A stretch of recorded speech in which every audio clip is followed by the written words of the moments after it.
दोस्तों, हमारा Bharat golden age में चल रहा है, यानी कि आज एक ऐसे दौर से गुजर रहा है कि जिसमें अगर हम चाहें तो पूरी दुनिया को अपने कदमों पर लाकर खड़ा कर सकते हैं, क्योंकि भारत की आधी से ज्यादा आबादी 18 से 40 साल के बीच की है, जो युवा है, ताकत से भरपूर है और काम कर रही है।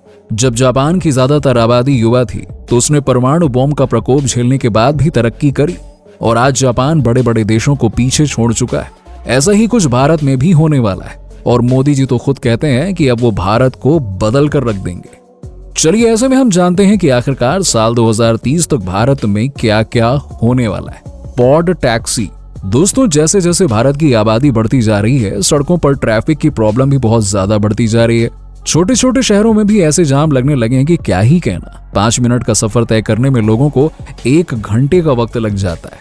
और अभी तो भाई साहब शुरुआत है, ये समस्या कुछ समय में और भी ज्यादा बढ़ जाएगी, जिसे देखते हुए भारत सरकार ने पॉड टैक्सी का उपाय सोचा है और इसकी टेस्टिंग भी हो गई है। असल में ये पॉड टैक्सी बिना ड्राइवर के चलेगी और इसकी सबसे खास बात ये है कि ये जमीन पर नहीं बल्कि हवा में चलेगी, जिससे ना तो ट्रैफिक होगा और ना ही लोगों को एक जगह से दूसरी जगह जाने में कोई प्रॉब्लम होगी।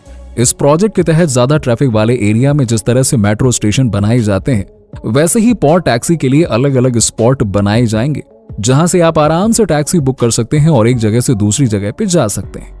इनकी सबसे खास बात यह होगी कि इनके इस्तेमाल से कोई भी एक्सीडेंट नहीं होगा, लोग सुरक्षा पूर्वक अपने डेस्टिनेशन तक पहुंच जाएंगे। और दोस्तों, यकीन मानिए, अगर कोई और महामारी या फिर प्राकृतिक आपदा नहीं होती है तो 2030 तक ट्रैफिक की आधी टेंशन तो समझिए दूर हो जाएगी। Bullet trains. दोस्तों, जब मोदी जी प्रधानमंत्री नहीं बने थे तब से उन्होंने भारत में बुलेट ट्रेन चलाने का सपना देखा था और उनका ये सपना बहुत ही जल्द साकार होने वाला है। जी हाँ, जहां साल 2030 तक घंटों का सफर मिनटों में तय कराने वाली बुलेट ट्रेन भारत में चलना शुरू हो जाएगी। अब ये तो आप भी जानते हैं कि जापान की बुलेट ट्रेन सबसे तेज होती है और अब भारत ने जापान के साथ मिलकर देश में बुलेट ट्रेन चलाने की पूरी तैयारी कर ली है। कहा जा रहा है कि इसकी शुरुआत मुंबई अहमदाबाद रूट से होगी और फिर धीरे धीरे भारत के सभी बड़े बड़े राज्यों से बुलेट ट्रेन होकर गुजरेगी।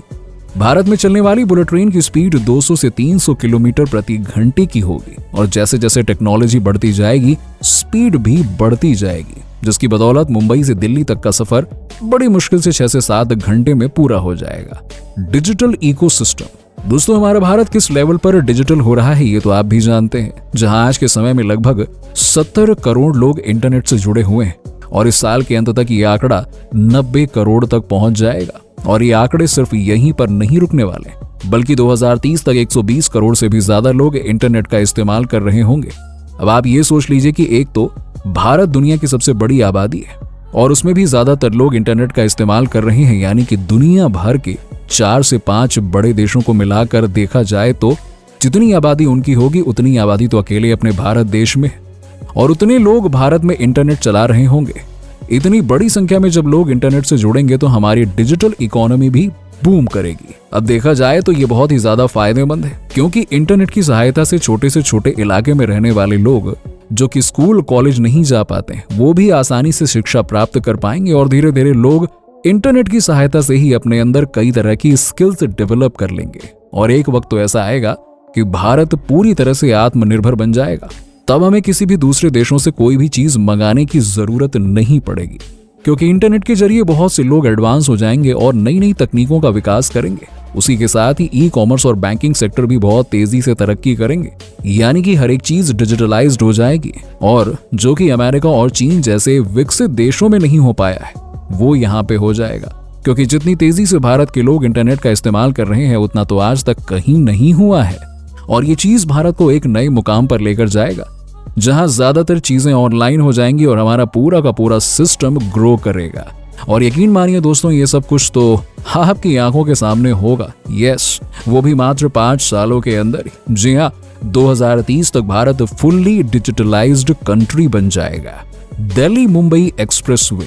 दोस्तों, दिल्ली मुंबई एक्सप्रेसवे के बारे में तो आप सभी लोगों ने बहुत अच्छे से सुना होगा। ये प्रोजेक्ट जब बनकर तैयार होगा ना तो ट्रैवल से लेकर ट्रांसपोर्टेशन तक हर एक चीज में फायदा ही फायदा मिलेगा, क्योंकि इस एक्सप्रेसवे की मदद से 24 घंटे का रास्ता 12 घंटे में तय किया जा सकता है। जी हाँ, यह हाईवे भारत के 2 सबसे बड़े शहर दिल्ली और मुंबई को जोड़ेगा। इतना ही नहीं, मोदी सरकार तो यह भी कहती है कि इस हाईवे के चारों ओर 40 लाख पेड़ लगाए जाएंगे, जिससे कि इस हाईवे की खूबसूरती और बढ़ जाएगी। और इस हाईवे के बनने के बाद 32 लीटर फ्यूल की भी बचत होगी। इस हाईवे को बनाने में 1 लाख करोड़ का खर्चा आ रहा है और ये हाईवे एक्सेस कंट्रोल है, जिससे कि हाईवे की सुरक्षा काफी ज्यादा बढ़ जाएगी। और बीच में पेड़ों को लगाने से न केवल ऑक्सीजन का लेवल बढ़ता रहेगा, बल्कि फ्यूल के कम खर्चे के साथ ही कार्बन डाइऑक्साइड गैस की भी कमी होगी। यानी कि ये एक्सप्रेसवे हर तरह से भारत को एक नई दशा और दिशा देगा, जिसके लिए लोग बहुत ही ज्यादा एक्साइटेड हैं। जब ये हाईवे बन जाएगा तो ये भारत का सबसे लंबा हाईवे कहलाएगा और ये सब कुछ 2030 से पहले हो जाएगा। Poverty improvement. दोस्तों, सुनने में आपको अजीब जरूर लग सकता है, लेकिन इस बार मोदी सरकार ने यह तय कर लिया है कि 2030 तक भारत से गरीबी तो मिटा ही देंगे, चाहे जो हो जाए। भारत के अंदर आने वाले 5 सालों के बाद कोई भी इंसान गरीब नहीं रहेगा, क्योंकि अगर देखा जाए तो इस वक्त भारत की ज्यादातर आबादी मिडिल क्लास जिंदगी जी रही है, जिसमें कहा जाता है कि अमीर और अमीर होते हैं, गरीब और गरीब होते हैं और मिडिल क्लास जिंदगी भर मिडिल क्लास रहते हैं। लेकिन भारत सरकार ये परिभाषा बदलने की पूरी तैयारी कर चुकी है, जिसके मुताबिक आने वाले समय में भारत के ज्यादातर लोग नौकरी वाले नहीं होंगे, बल्कि अपना अपना बिजनेस चला रहे होंगे। जी हाँ, जिससे न केवल लोगों का पर्सनल डेवलपमेंट होगा, बल्कि देश में जितने ज्यादा बिजनेस होंगे उतना ही देश डेवलप करेगा। और इसीलिए जो पकोड़े बेचने वाली चीज मजाक में ली जाती है ना, आज वाकई में वो सच बन गई है।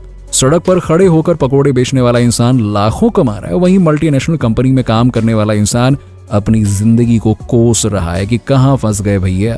और यकीन मानिए दोस्तों, ये चीज आगे भी होने वाली है। जो इंसान खुद का रोजगार करेगा वही देश की तरक्की में हाथ बटाएगा। और वैसे भी भारत की आबादी जिस तरह से बढ़ रही है, उसमें हर एक इंसान के पास ग्रो करने का मौका है। इसलिए सरकार स्किल डेवलपमेंट पर ज्यादा फोकस कर रही है, ताकि लोग अपनी स्किल्स के जरिए पैसे कमा पाएं। और अब भारत में व्यापार करना पहले से काफी ज्यादा आसान हो गया है, जिसकी मदद से लोग धीरे धीरे करके अपने आप को गरीबी रेखा से ऊपर उठकर मिडिल क्लास वाले लेवल पे शिफ्ट हो रहे हैं। और जो लोग ऐसा नहीं कर पाएंगे उनके लिए कुछ ऐसी स्कीम्स लागू करी जाएंगी, ताकि वो इधर उधर भटक कर भीख मांगने के बजाय चैन की 2 रोटी खाकर चैन से सो सकें। Smart cities. अब दोस्तों, ये बात तो साफ है कि आने वाले समय में भारत में एक से बढ़कर एक स्मार्ट सिटीज तैयार होंगी, जो कि चीन और दुबई को भी पीछे छोड़ देंगे। और टेक्नोलॉजी का तो क्या ही कहना, इन स्मार्ट सिटीज में बहुत ही हाई लेवल की टेक्नोलॉजी देखने को मिलेगी, जो कि भारत को एक अलग ही इकोनॉमिक डेवलपमेंट की ओर ले जाएगी। भारत के इन हाईटेक शहरों में हर वो सुविधा होगी जिसे पाने के लिए लोग अमेरिका, ऑस्ट्रेलिया और कनाडा जैसे देशों की तरफ भागते हैं। सुपर स्पेरा।